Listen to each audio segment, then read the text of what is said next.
Bienvenidos sonámbulos y desvelados profesionales. Esta noche empezamos con una historia que podría parecer inventada por algún guionista aburrido de Netflix con complejo de telenovela británica. Una historia en 1930, con castillos, coronas, renuncias imposibles y un amor prohibido que escandalizó a todo un imperio.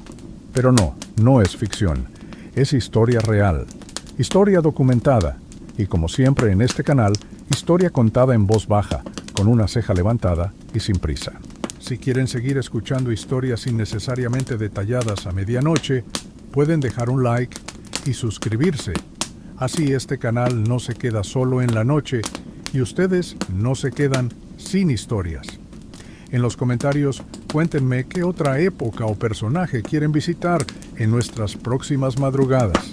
Ahora sí, imaginen esto: un príncipe guapo, carismático, con pinta de galán de cine mudo y fama de rompecorazones. Un tipo que lo tenía todo: fama, fortuna, ropa a medida y una fila de sirvientes dispuestos a plancharle el alma si hacía falta. Ese príncipe crece, hereda el trono del imperio más grande del mundo en su época, y luego, un día cualquiera, decide tirarlo todo por la borda por amor. Pero no cualquier amor.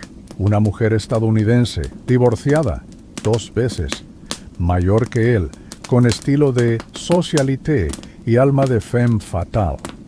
Una especie de versión vintage de una celebrity de Instagram, pero sin filtros ni stories, solo escándalos y té de la tarde. Eduardo VIII fue el rey que más rápido llegó y más rápido salió, literalmente. Menos de un año en el trono, un reinado fugaz, casi como si lo hubiera pedido en préstamo solo para probarlo y luego decir gracias, pero no gracias. Lo abdicó todo por Wallis Simpson, una mujer que encarnaba todo lo que la monarquía británica consideraba inapropiado y que, quizás por eso mismo, él encontró irresistible. Su historia se convirtió en leyenda, en chisme de élite, en canción de advertencia. Y aún hoy, cuando uno la escucha, no sabe si reír, llorar o guardar silencio incómodo. Porque sí, esto fue algo más que una historia de amor. Fue un choque de mundos, una bofetada a la tradición, un recordatorio de que hasta los príncipes pueden actuar como adolescentes deslumbrados por una mirada y una frase bien dicha. Fue también una prueba de que incluso los que nacen con corona pueden sentirse atrapados en una jaula de oro y buscar la llave donde nadie espera. En los brazos de una mujer imposible. Así que esta noche vamos a recorrer esa historia. Vamos a bajar el volumen del protocolo, apagar las luces del Palacio de Buckingham y espiar por la rendija de la historia íntima. No esperen acción trepidante ni discursos épicos. Solo susurros, cartas secretas, whisky servido en silencio y una pareja que se abrazaba mientras el mundo entero les daba la espalda. Eduardo, desde el primer día, parecía más interesado en verse bien que en gobernar bien. No es una exageración ni una calumnia del archivo histórico.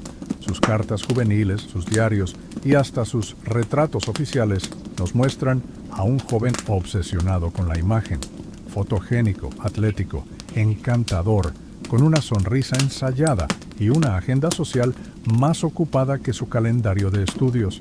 Era como si la realeza hubiera creado, sin querer, a su primer Royal Influencer antes de que existieran los selfies y los hashtags.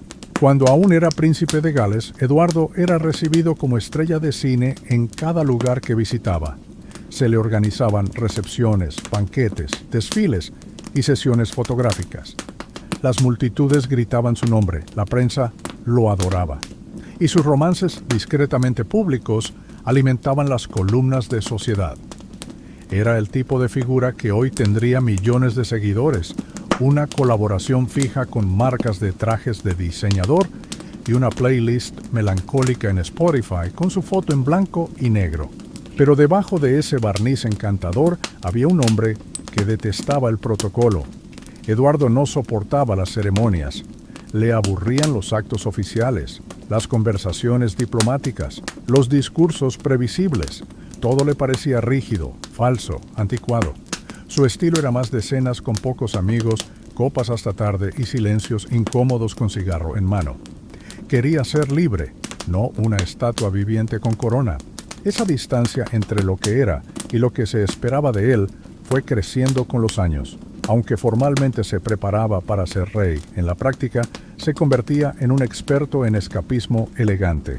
Viajaba, desaparecía de la agenda pública cuando le convenía y mantenía relaciones sentimentales con mujeres impropias para un heredero, casadas, divorciadas, extranjeras, como si desde el principio Eduardo estuviera anunciando sutilmente al mundo: yo no vine aquí a obedecer, vine a vivir. Lo irónico es que mientras su padre, el severo Jorge V, se desesperaba intentando enderezarlo, el pueblo británico lo adoraba. Lo veían como fresco, moderno, diferente. Finalmente, un rey con carisma, decían los editoriales. No sabían que ese mismo carisma se volvería, pronto, el primer síntoma de una tormenta institucional. A medida que crecía, Eduardo desarrollaba un gusto particular por rodearse de personajes fuera del molde. Banqueros con pasados turbios, actrices con biografías exageradas, aristócratas en decadencia con vidas interesantes y bolsillos vacíos. Era como si buscara constantemente un mundo más emocionante que el que la realeza le imponía. Y en medio de ese desfile de cócteles, cigarrillos y veladas discretas, apareció ella, Wallis, una mujer que no encajaba en ningún molde tradicional. Menuda, con voz aguda y risa punzante, con un estilo afilado y una lengua aún más afilada. No era una belleza clásica, ni siquiera era del tipo que la realeza solía tolerar, pero tenía algo que Eduardo no supo o no quiso ignorar. Era directa, divertida, insolente y sobre todo no le tenía miedo. Y para un hombre rodeado de cortesanos temblorosos y aduladores eternos, eso fue un afrodisíaco inmediato. Wallis no lo trataba como príncipe, lo trataba como un hombre más, como alguien con opiniones cuestionables, con hábitos ridículos, con inseguridades obvias. Y Eduardo, que estaba acostumbrado a ser el centro de todas las reverencias, encontró en eso una forma nueva de sentirse real, de sentirse visto, como si ella fuera el único espejo que no lo deformaba. Así empezó una historia que nadie aprobó y que todo el mundo observó. Porque cuando un príncipe se enamora de una mujer que ya ha tenido 2 maridos y no planea quedarse callada ni vestirse de encaje blanco para agradar, el escándalo no tarda en llegar. Y el amor, por más romántico que parezca, se convierte en amenaza política. Wallis Warfield Simpson no nació para ser reina, y eso le venía perfecto, porque en el fondo ser reina no era su estilo. Lo suyo era otra cosa: conquistar salones con una frase sarcástica, burlarse del protocolo con una mirada discreta y llevar los vestidos como si hubieran sido diseñados exclusivamente para caminar sobre alfombras ajenas. Nació en Pensilvania, en una familia que nunca fue pobre, pero sí ambiciosa. Y desde joven aprendió que el mundo estaba hecho de etiquetas y que ella no pensaba usar ninguna. Ya desde su juventud acumulaba cualidades poco apreciadas por la aristocracia europea. Era directa, astuta, extremadamente sociable y no se dejaba intimidar por la autoridad. Sus amistades eran tan selectas como escandalosas. A menudo se decía que Wallis no entraba a un círculo social. Lo tomaba por asalto con risa aguda y vestido de diseñador. Era lo que algunas señoras en Londres llamaban, con dientes apretados, una mujer demasiado segura de sí misma, que en el fondo es la forma educada de decir: me molesta que no le tenga miedo a nadie. Estaba casada, por segunda vez, cuando conoció a Eduardo, y a diferencia de muchas otras mujeres que hubieran actuado con cautela ante la presencia de un príncipe, ella no se transformó en súbdita, no le coqueteó como se espera, no se rindió ante su fama. Al contrario, lo trató como un adulto normal, con defectos y necedades. Y eso, para alguien como Eduardo, acostumbrado a que el mundo girara en torno a sus mocasines de gamuza, fue magnético, porque Wallis no quería un cuento de hadas, no quería ser princesa, quería una vida elegante, sí, pero escrita por ella. Y así, poco a poco, sin plan maestro ni hechizos ocultos, se convirtió en el centro de gravedad emocional del hombre más poderoso del imperio. Los gestos románticos se volvieron cotidianos, los viajes discretos cada vez más frecuentes, y aunque al principio la familia real intentó minimizar el asunto pensando que sería otra aventura pasajera del heredero, pronto quedó claro que Eduardo estaba completamente, ridículamente, irremediablemente enamorado. Pero enamorado en un nivel incómodo, del tipo que pierde el juicio, el protocolo y la noción de las consecuencias, del tipo que pone a una mujer por encima de la corona, que la consulta para decisiones políticas, que la menciona en reuniones de Estado, que cambia la decoración del palacio para agradarle, como si la monarquía pudiera rediseñarse al gusto de pareja. Para el establishment británico, Wallis era peligrosa, no por bruja ni por manipuladora, aunque los tabloides de la época jugaban con ambas teorías, sino porque no encajaba en ningún molde aceptable. Era americana, era divorciada y tenía opiniones. Una combinación que, para la clase dirigente inglesa de los años 30, era más escandalosa que un topless en la Catedral de Westminster. Y lo peor, Eduardo hablaba de casarse con ella, lo decía en voz alta, lo repetía, lo defendía, y los consejeros, los ministros, el arzobispo de Canterbury, la familia real, todos tragaban saliva y se miraban con horror, porque la Iglesia de Inglaterra, que él mismo encabezaría como rey, no permitía el matrimonio con una divorciada, no sin un escándalo monumental, no sin traicionar siglos de tradición, de hipocresía cuidadosamente ordenada y de una moral pública hecha de apariencias rígidas. Pero a Eduardo no le importaba. Él había decidido que el amor era más importante que la institución, que su vida privada valía más que los acuerdos políticos, que su felicidad con Wallis era razón suficiente para ignorar al imperio entero. Y así, poco a poco, el romance fue dejando de ser una historia de susurros para convertirse en una bomba institucional contemporizador. El 20 de enero de 1936 murió el rey Jorge V, y con él murió también la esperanza de que Eduardo sentara cabeza por la fuerza del deber. Aquel príncipe encantador y algo díscolo se convirtió de un día para otro en su majestad Eduardo Weitener, rey del Reino Unido y los dominios de la Commonwealth, defensor de la fe y novio entusiasta de una mujer completamente inaceptable según todas las reglas del juego real. Desde el principio, el nuevo rey dejó claro que no estaba dispuesto a soltar a Wallis. Lo repitió tantas veces que sus asesores empezaron a sospechar que no entendía del todo el cargo que acababa de asumir. Porque sí, uno puede ser cabeza de Estado y tener gustos excéntricos, pero lo de Eduardo era algo más profundo. Era una falta de compromiso existencial con el cargo, como si no entendiera que ser rey implicaba algo más que usar trajes buenos y dar discursos desde balcones. Mientras tanto, Wallis, que ya había adquirido fama internacional y recibía más cartas de odio que cualquier celebridad actual en Twitter, empezó a aparecer en las portadas con títulos que iban desde lo sensacionalista hasta lo casi criminal. Las caricaturas la dibujaban como bruja, seductora, traidora y a veces todo al mismo tiempo. Lo curioso es que, según sus propias cartas y testimonios cercanos, ella tampoco parecía tan entusiasmada con la idea de ser reina. Le gustaba Eduardo, sí, pero no necesariamente el caos institucional que eso traía. El problema era que el rey insistía en casarse, y no en secreto, no en privado, no con un arreglo discreto, no. Él quería hacerla su esposa legal, con ceremonia, con anillo y con aplausos, como si eso no fuera a incendiar cada periódico, cada púlpito y cada sede diplomática del país. Sus asesores intentaron todo.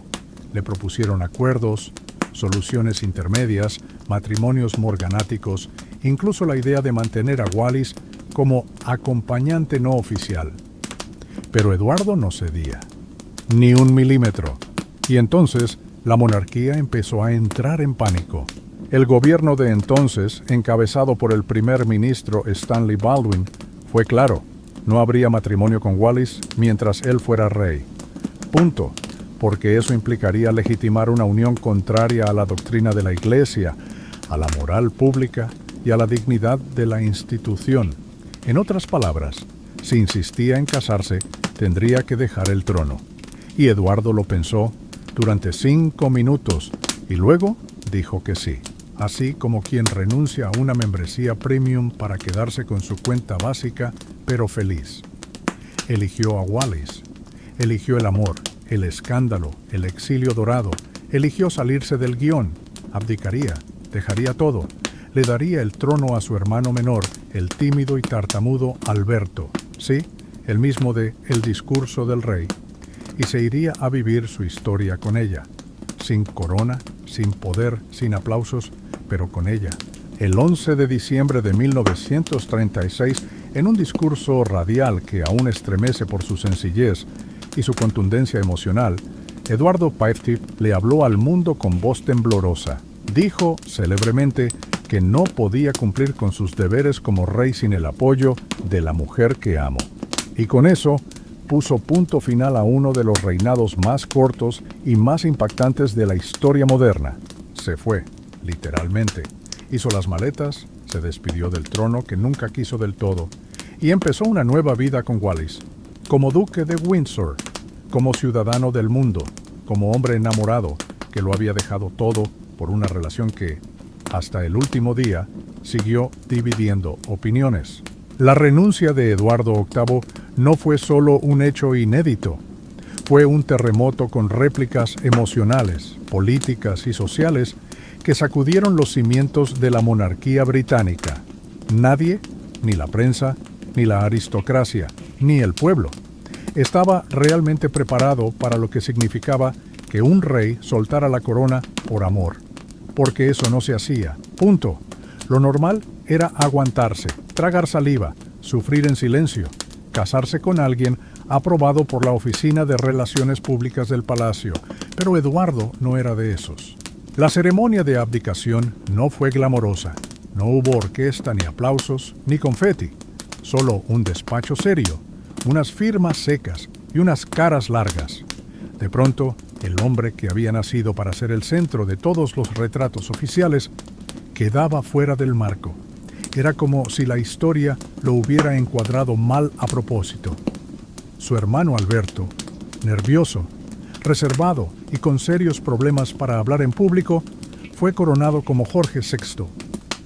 Mientras tanto, Eduardo empacaba sus trajes de lino y sus discos de jazz y se marchaba al exilio más cómodo del siglo. Se convirtió en el Duque de Windsor, un título elegante sí, pero sin poder real, sin funciones, sin acceso directo al trono, como un príncipe retirado antes de tiempo, viviendo de los recuerdos, las cenas con copas caras y la melancolía de quien ya fue portada. Porque una cosa es abdicar por amor y otra muy distinta es vivir con las consecuencias prácticas. Wallis, por su parte, tampoco lo tuvo fácil. Se convirtió en duquesa, pero nunca fue aceptada como parte real del clan Windsor. Nunca la llamaron Su Alteza Real. Nunca la invitaron a los eventos importantes. Era la invitada incómoda en una fiesta donde nadie quería admitir que ella tenía el mejor look. La reina madre la detestaba. La corte la ignoraba y la prensa, aunque fascinada, nunca la perdonó del todo. A pesar de todo, Eduardo y Wallis siguieron adelante. Se casaron en 1937, en Francia, en una ceremonia discreta pero elegante, sin presencia de la familia real. Las fotos muestran sonrisas educadas, una novia delgada con vestido sobrio y un novio con mirada ausente, como si todavía no terminara de creer que había cambiado un imperio por una boda sin aplausos. A partir de entonces, se volvieron nómadas de lujo. Vivieron en París, viajaron por Europa, asistieron a fiestas con la élite decadente de entreguerras. Eran parte de ese extraño ecosistema de celebridades aristocráticas que ya no tienen trono, pero sí títulos largos y anécdotas inolvidables. Salían en revistas, eran retratados por Cecil Beaton, recibían cartas de fans y críticas de enemigos, pero estaban esencialmente fuera de juego, como piezas de ajedrez que alguien había retirado antes del jaque mate. Durante la Segunda Guerra Mundial, Eduardo fue nombrado gobernador de las Bahamas, un gesto diplomático que en el fondo fue una forma elegante de tenerlo lejos. Le dieron sol, palmeras y una oficina con aire acondicionado, pero ninguna influencia política. Y aunque él intentó mantener un perfil honorable, nunca logró sacudirse del todo la sospecha de que, en sus años de exilio europeo, había simpatizado con personajes equivocados. Algunos documentos desclasificados apuntan a contactos incómodos con figuras del régimen nazi, lo que no ayudó en absoluto a su reputación histórica. Wallis, mientras tanto, cultivaba amistades con diseñadores, millonarios y socialites. Su estilo siguió marcando tendencia. Era elegante, esquelética, siempre bien vestida, pero no era feliz. O no del todo. La correspondencia personal deja entrever una vida de silencios largos, cenas repetidas y una sensación persistente de haber ganado al hombre, pero perdido la tranquilidad. Así fue como la historia de amor más escandalosa de la realeza británica se transformó en una mezcla de glamour, exilio y desencanto. Un matrimonio que sobrevivió a las críticas, pero no siempre al aburrimiento. Un cuento de hadas que, visto de cerca, se parece más a una serie de Netflix con guión cada vez más lento. La vida de Eduardo y Wallis después de la abdicación fue una especie de reality show aristocrático avant la lettre.